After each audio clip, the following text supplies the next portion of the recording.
Okay, so and I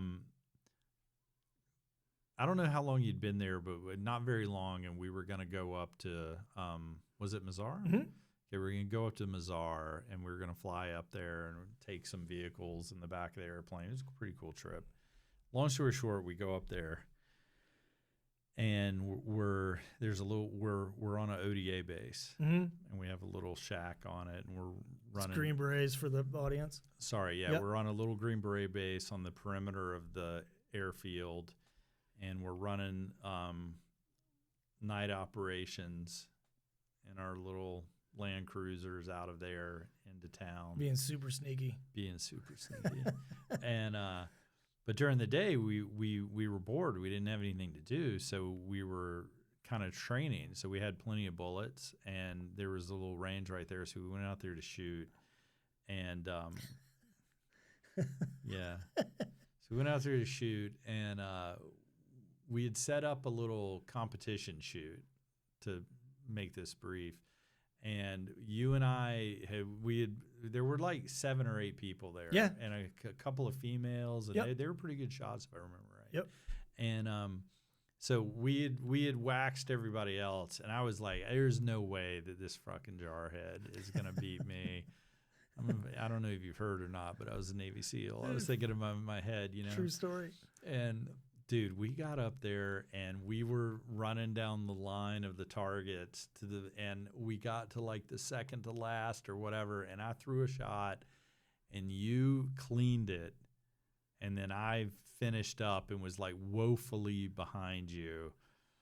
And I remember pulling my pistol back, and I looked over at you, and bro, so Dagan's over there, and he's like, and he cleans it, and then I look over, and you're looking at me, and you go,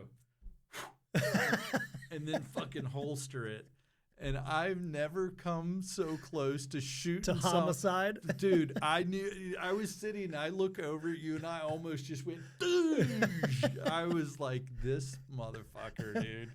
It was awesome. And then to find out, I didn't know, because you were like lights out. Because I never shot with somebody before that had just like cleaned my clock that bad. I've been beat many times, Sure. but not like, dude, you cleaned my clock.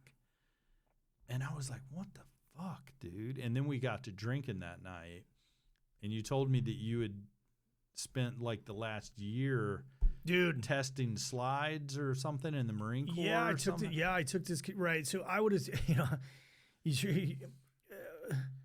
I would have taken. I was so mad.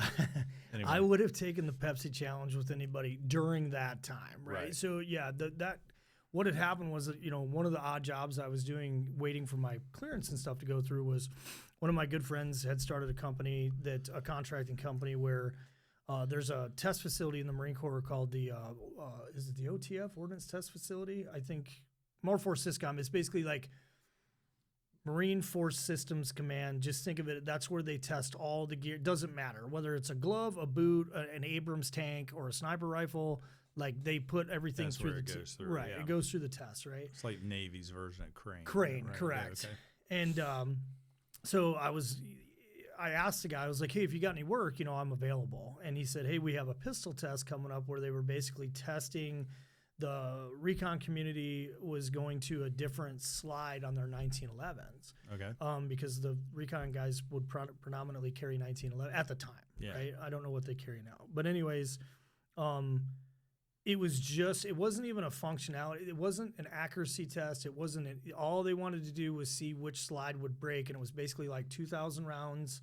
If I remember correctly, it was it 2,000 rounds a day? It was an absurd amount. Yeah. An absurd amount. So I would have like 50 magazines. I had somebody that would load the magazines for me. Yeah. And then I had a guy that would stand there with a clipboard, and every 8 minutes whatever the time limit was, it was like not every minute on the minute, but I had a time where you had to shoot a magazine. And if it malfunctioned, then the guy with the clipboard, type 2 or whatever, Yeah. he would annotate it. And we didn't know, all the slides were blank.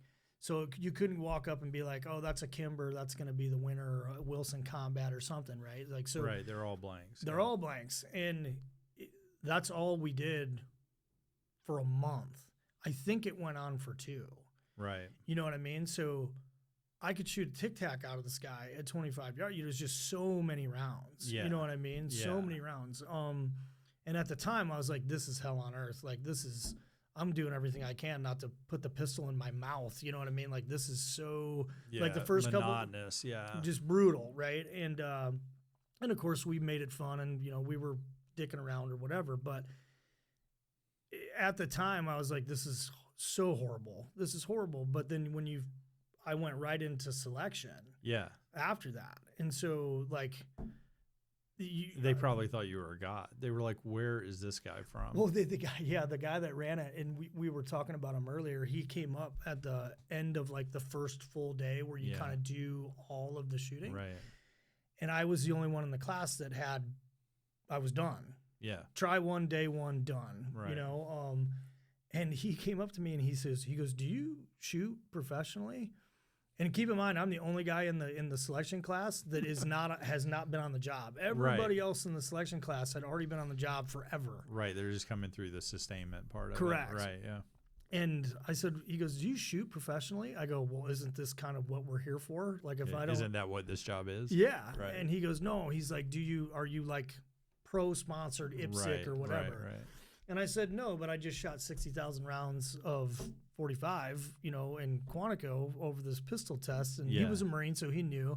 And he goes, okay, that makes sense. He goes, well, you can kind of relax for the next 4 days because you're done. That's awesome. And of course I still shot. But that wasn't too long after we were in Mazar. It was like, a couple months. Yeah. So, I mean, I'm definitely not at that level right now.